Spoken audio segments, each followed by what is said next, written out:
तीन दिन जियारत करे बोलছে बोले हजरत आपको क्या क्या दे बोले एक लुंगी दे देना एक बंडी साला कबर पुजो करे लुंगी पड़िस कबर जियारत करे সেই দিয়া লুঙ্গি এই গুটকা কররা পড়ে আর আমি আমার বাপের মাদ্রাসায় ডাব পেরে গেছি আমাকে হারাম কররা ডাব চোর বলছে দেশে জানাজার নামাজে দোয়া পড়া হয় না হয় না জানাজার নামাজে দোয়া হয় না আচ্ছা জানাজার নামাজটা নামাজ না মাইয়াতের মাগফিরাতের দোয়া মাইয়াতের মাগফিরাতের দোয়া যখন ওইটা হয়ে যাচ্ছে বললে দাঁড়িয়ে যান আর একবার দোয়া হবে মানে ওই দোয়াটা কমপ্লিট লয় তা আর একবার চালা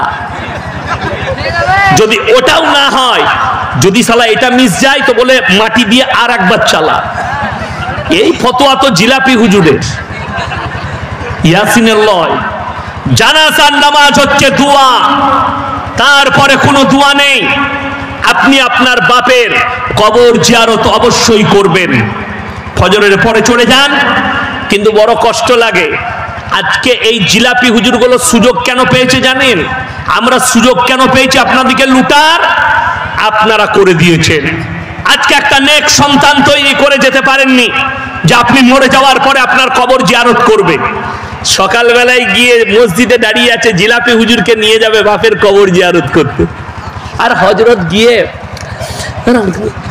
তোরা মাজারের পয়সা চোর চাদরের পয়সা চোর অবাক হয়ে যাবেন আমি খালি চিন্তা করি মাজার নাই হঠাৎ দেখতে পাবেন মাজার আছে বলে কি ব্যাপার বলে হুজুর স্বপ্ন দেখাই যে আমি এইখানে চলে এসেছি শালা তলায় তলায় আবার রাস্তা আছে নাকি যাবা আমি মনে করলাম আল্লাহ কলকাতায় দেখবেন গঙ্গা পার করিয়েছে মেট্রোটাকে শুনেছেন না শুনেননি মেট্রো পার হয়েছে আমরা আল্লাহ আমাদের দিদি আবার এদের কবরের দিকে রাস্তা ফাস্তা করে দিলে নাকি সরকার দিয়ে যে তলায় তলায় যাতায়াত করবি হ্যাঁ বাস্তব আমার গলসি থানার কথা বলছি গ্রামের নাম নেব না রেকর্ডিং হচ্ছে তারা ব্যথা পাবে একজনকে ধরা হলো তুমি যে মাজারে ওরস করো এখানে কে শুয়ে আছে বলে কেউ নাই পাথর চাবড়ি থেকে একটা পাথর এনে মাজারটা তৈরি করেছি ও শালা মিথ্যা তাহলে ওই মাজারটা রাখতে হয় না ভেঙে দিতে হয় গুঁড়ো করে দাও গুড়িয়ে দাও ইসলাম মিথ্যার উপরে টিকে নেই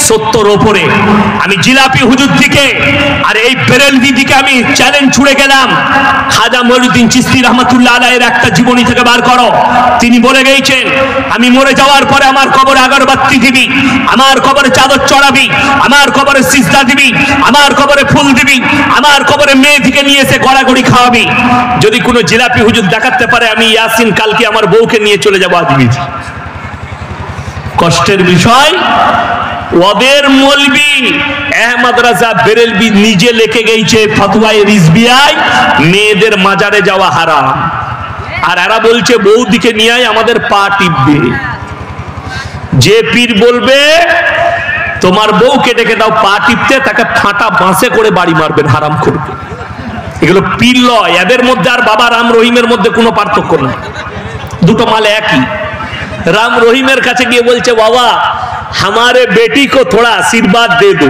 बोले गुफा में भेज दो साला गुहार भेतरे की आशीर्वाद दे আমাকে যদি আপনারা বলেন যদি ভাইজান বলে হুজুর আমার মেয়ের লেগে একটু দোয়া করবেন আমি কি দোয়া দেব আল্লাহ আপনার মেয়েকে সুখী করুক আল্লাহ আপনার মেয়েকে সুস্থতা দান করুক বুদ্ধিজীবী করুক দোয়া হলো না এটাই তো হয়ে গেল দোয়া আবার দোয়া করার জন্য কামরার ভেতরে যেতে হবে পা টিপতে হবে শালা কামরার ভেতরে গেলেই তো গোলমাল যদি বলেন না বলছে আমাদের পীর এতটাই আল্লাহর সঙ্গে নৈকট্য লাভ করেছে এরা শুনেলেন আপনাদেরকে কিভাবে ধোঁকা দিচ্ছে কোরআনের অপব্যাখ্যা করে যাদের বাড়িতে মানে কোরআন আছে খুলবেন ইন্না আউলিয়া আল্লাহি লা খাউফুন আলাইহিম ওয়ালা হুম ইয়াহজানুন আমাদের দেশের জিলাপি হুজুর আর বেরেলভিরা মানুষকে ধোঁকা দিয়ে বলছে এই আয়াতের মানে হচ্ছে ওলি আউলিয়া একদম মিথ্যা আউলিয়া শব্দের অর্থ হচ্ছে আল্লাহর বন্ধু প্রিয় বন্ধু জোরে বলুন সুবহানাল্লাহ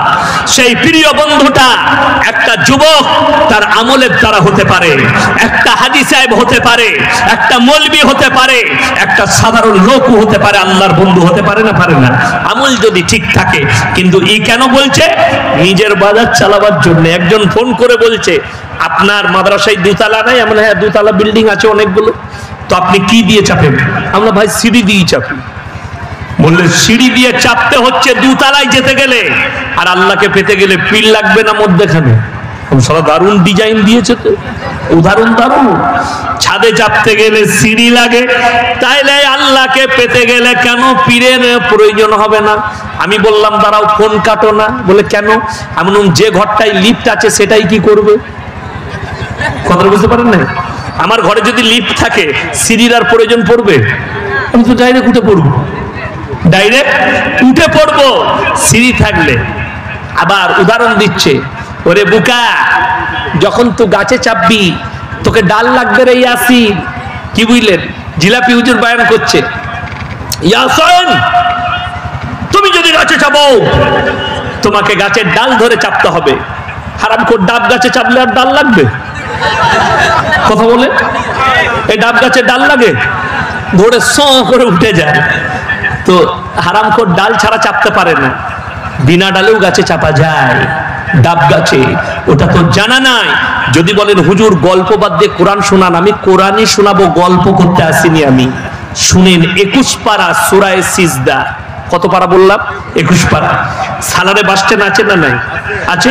আচ্ছা আপনাদের সালারের কোনো ছেলে কোনো মেয়েকে বলেছে সালারের বাস স্ট্যান্ডে আসবি, সবারই সামনে তোকে আমি আই লাভ ইউ বলবো, এরকম কেউ করেছে?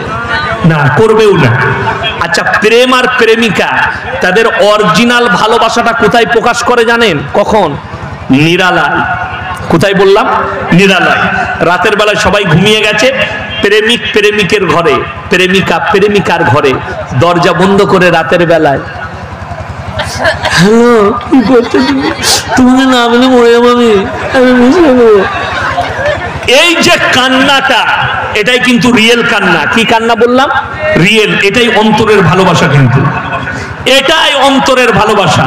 শুনেলেন? এরপরে আমার আল্লাহ রাব্বুল আলামিন কোরআনে বললেন, হে আমার বিশ্বনবী বলো, যারা ডাইরেক্ট আমার সঙ্গে সম্পর্ক করতে চায়, তাতাজাফা জুনুবুহুম আনিল মাদাজি। ওরে আমার জিলাপি হুজুররা, ভালো করে কোরআনের আয়াতটা শুনে নাও। এটা হচ্ছে সূরা সিজদা। আল্লাহ কোরআনে বললেন, তাতাজাফা জুনুবুহুম আনিল মাদাজি ইয়াদউনা রাব্বাহুম খাওফান ওয়া তামআ ওয়া মিম্মা রাযাকনাহুম ইউনফিকুন। হে আমার বিশ্বনবী, যারা আমার সঙ্গে সম্পর্ক করতে যায়, রাত্রিতে যখন সবাই নিদ্রায় চলে যাবে, নিরালায় চলে যাবে, ঘুমিয়ে যাবে, তখন আমার বান্দা ওই নিরালাতে উঠে নামাজের পাটিতে এসে তাহাজ্জুদ পড়বে এবং আমার কাছে নিরালায় কান্নাকাটি করবে।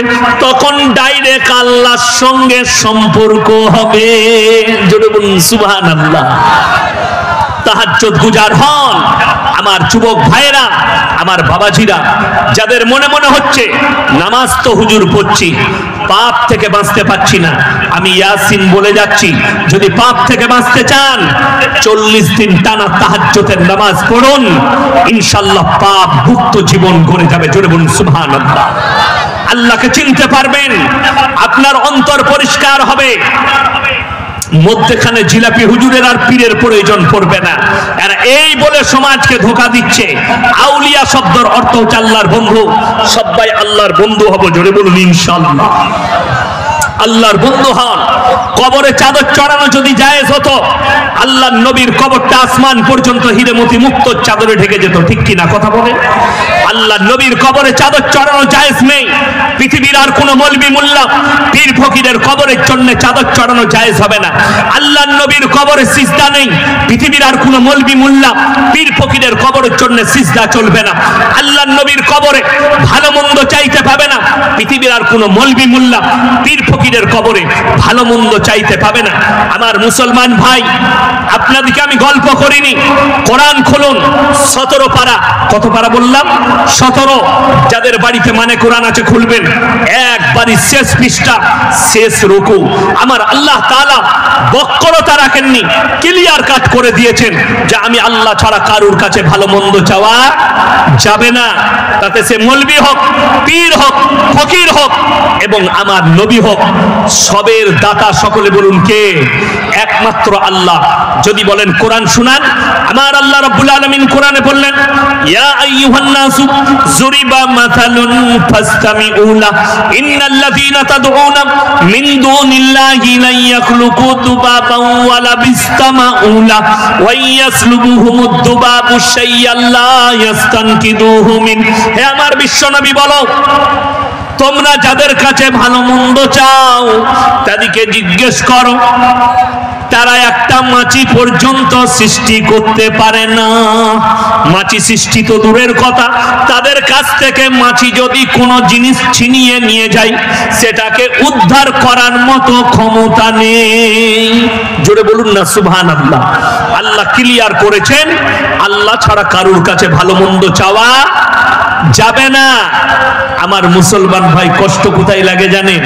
আপনার মুর্শিদাবাদেও পাবেন, আমার বর্ধমান জেলাতেও আছে।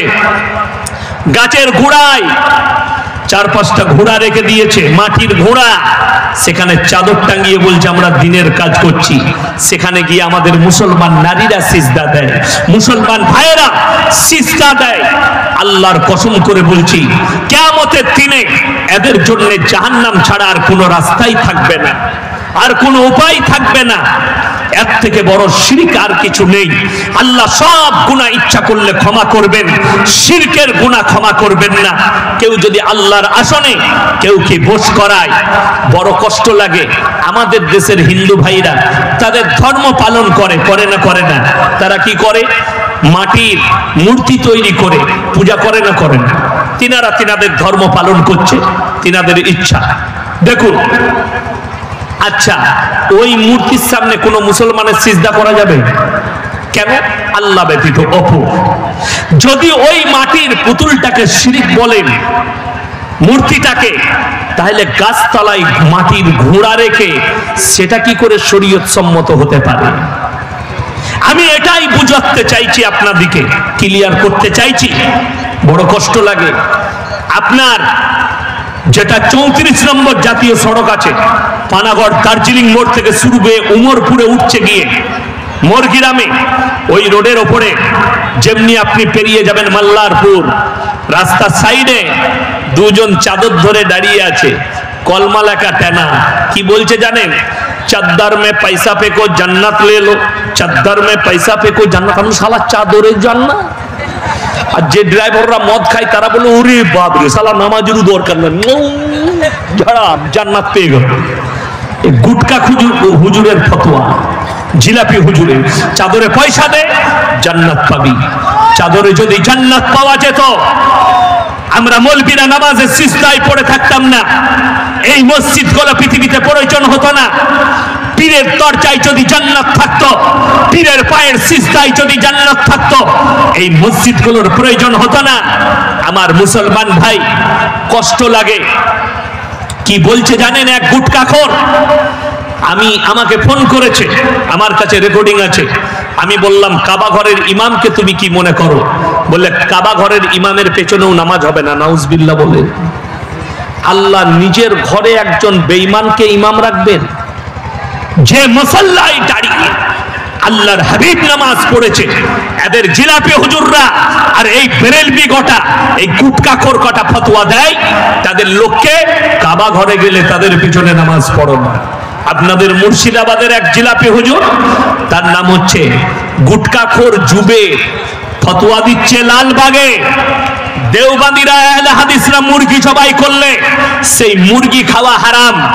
আমার যুবক ভাই বলে যায়, যে ইমাম শিরক করবে, যে ইমাম কবরে সিজদা দিবে, যে ইমাম মাজারে সিজদা দিবে, যে ইমাম চাদর চড়াবে, যে ইমাম আগরবাতি দিবে, যে ইমাম কবর পূজোয় লিপ্ত থাকবে, সেই ইমামের পেছনে আপনার নামাজ দুরুস্ত হবে না। আমি মৌলবি শওকতের বেটা বলে গেলাম। আমার পরে আমার আব্বাজি আসবেন, তাকে জিজ্ঞেস করে নেবেন। তিনি যদি হালাল ফতোয়া দিয়ে যায়, আমি ঘুরে স্টেজে এসে বাই ক্যামেরা ক্ষমা চেয়ে নেব। আমার মুসলমান ভাই, তার পেছনে নামাজ হবে না। আপনি কেরলে যান, মুম্বাইয়ে যান, আপনি যে দেশে যাবেন, যে রাজ্যে যাবেন যান, যদি সেই ইমাম শিরকে ডুবে থাকে, তার পেছনে আপনার নামাজ হবে না। আল্লাহর কাছে যতগুলো পাপ আছে, সব থেকে নিকৃষ্ট পাপ হচ্ছে শিরকের পাপ। আজকে আমাদের মায়েরা শুনেলেন, ছেলে হচ্ছে না, আল্লাহর উপরে ভরসা নেই। আপনার দোকানে বরকত নেই, আল্লাহর উপরে ভরসা নেই। আপনার ব্যবসা ভালো যাচ্ছে না, আল্লাহর উপরে ভরসা নেই। আপনার খেতি বাড়িতে বরকত, ধান কম হয়েছে, চাল কম হয়েছে, আপনার সবর নেই, ধৈর্য নেই। অথচ আল্লাহ তাআলা কোরআনে স্পষ্ট করেছেন মুমিনদের জন্য, সবাই মুমিন হব, জোরে বলুন ইনশাআল্লাহ। আল্লাহর প্রিয় হন। আমার আল্লাহ রাব্বুল আলামিন কোরআনে বললেন, হে নবী বলে দাও, ওয়ালা নাবলুওয়ান্নাকুম বিশাইইম মিনাল খাউফ ওয়াল জুই ওয়া নাকসিম মিনাল আমওয়াল ওয়াল আনফুসি ওয়াস সামারাত ওয়া বাশশিরিস সাবিরিন। হে আমার নবী বলো, আমি আমার বান্দার কাছে পরীক্ষা নিই, কখনো জানের ক্ষতি করে, কখনো মালের ক্ষতি করে, কখনো তাদের কাছে আমি দুর্যোগ পাঠাই, খেতি বাড়ির ক্ষতি করি, ব্যবসার ক্ষতি করি। আর আমি আল্লাহ লক্ষ্য করি ওয়া বাশশিরিস সাবিরিন, আমার কোন বান্দারা সবর করেছে, ধৈর্য ধারণ করেছে। সবাই সবর করব, জোরে বলুন ইনশাআল্লাহুল আজিজ। যারা সবর করেন আল্লাহ তাদের পাশে আছেন। আপনার সবর নেই, ধৈর্য নেই, 2 বছর ছেলে হয়নি, 3 বছর ছেলে হয়নি, বিবি গেছে মাজারে, হুজুরের কাছে গেছে, গুটখাখোরের কাছে। সে বলছে চিন্তা নাই মা, তুমি চলে যাও, পাথর চাপড়িতে 5 দিন শুয়ে এসো, তোমার ছেলে হয়ে যাবে। শালা, মাজারে শুলে ছেলে হয় তো জানা ছিল না? আমরা জানি স্বামীর পাশে শুলে ছেলে হয়, গুটখাখোর বলছে মাজারে শুলে ছেলে হবে। তোবা তোবা, নাউজুবিল্লাহ। এর থেকে বড় দুর্নীতি আর কিছু হতে পারে? এর থেকে বড় মিথ্যাবাদী, কাঁচা মিছে কথা কিছু হতে পারে? বড় কষ্টের বিষয়। এগুলো দুঃখ রাখার জায়গা নাই। এই সমস্ত লোকদের কাছ থেকে অ্যাভয়েড করবেন। আমার বর্তমানে কোথায় বলবো না, বেটা লটারির টিকিট বেচতো, বাপ মাজারের খাদিম পীর সাহেব, বাপ মরে গেল, লটারিওয়ালা বেটা পীর হয়ে গেল। লটারিওয়ালা যদি পীর হয়, তার মুরিদদের অবস্থা কি হবে বুঝলেন? এখন তো বড় কষ্ট, জানেন কি? এখনই বললেই গালি দেবে। আমাদের দেশের পীরদের হাল এত খারাপ, বয়ান করছে বড় পীর আব্দুল কাদের জিলানী রহমতুল্লাহ আলাইহি। আমার 30,000 জলসা ছুটছে। আমি বেরেলভি ভাই দিকে বলবো, ফুরফুরার ভাই দিকে বলবো, যারা আমাকে গালি দিচ্ছ তাদেরকে বলবো, একটা বয়ান বার করো যেখানে বড় পীর আব্দুল কাদের জিলানী রহমতুল্লাহ আলাইহিকে আমি গালি দিয়েছি, খাজা মঈনুদ্দিন চিশতি রহমতুল্লাহ আলাইহিকে গালি দিয়েছি, বার করো। দাদা হুজুর পীর কেবলা রহমতুল্লাহ আলাইহিকে গালি দিয়েছি, বার করে নিয়ে এসো। না, আমি তো তাদের বিরোধী নই, আমি তোমার বিরোধী, তোমার সিস্টেমের বিরুদ্ধে। আমি তোমার সিস্টেমের বিরুদ্ধে। তুমি বলছো, বয়ান করছে মুর্শিদাবাদের বক্তা, এরা ফতোয়া দিচ্ছে দেওবন্দীদের ঘরে বিয়ে দিলেন বিবির তালাক পড়ে যাবে, যে মৌলবি বিয়ে পড়াবে তার তালাক পড়ে যাবে, দেওবন্দীদের সঙ্গে মুলাকাত করা যাবে না। আপনাদের এই সালার এলাকায়, গ্রামটার নাম বলবো না, আমাকে দাওয়াত দিয়েছে, আমি জলসা করেছি। আমার জলসা শেষ, আমি জলসায় চেপেছি, আর জিলাপি হুজুর জলসা করে নেমে যাচ্ছে। আমি বললাম, হাজরাত খারিয়াত সে, সালামু আলাইকুম। আমার সঙ্গে মুলাকাত করলেন। আমি বললাম, এরপরে ওর বউটা নিয়ে কি করবে চিন্তা করুক। তালাক পড়ে গেছে তো, কথাটা বুঝতে পারেননি? তালাক পড়ে গেছে। লোকরা মুলাকাত করলে, তাদের আওয়ামরা মুলাকাত করলে বিবির তালাক পড়বে।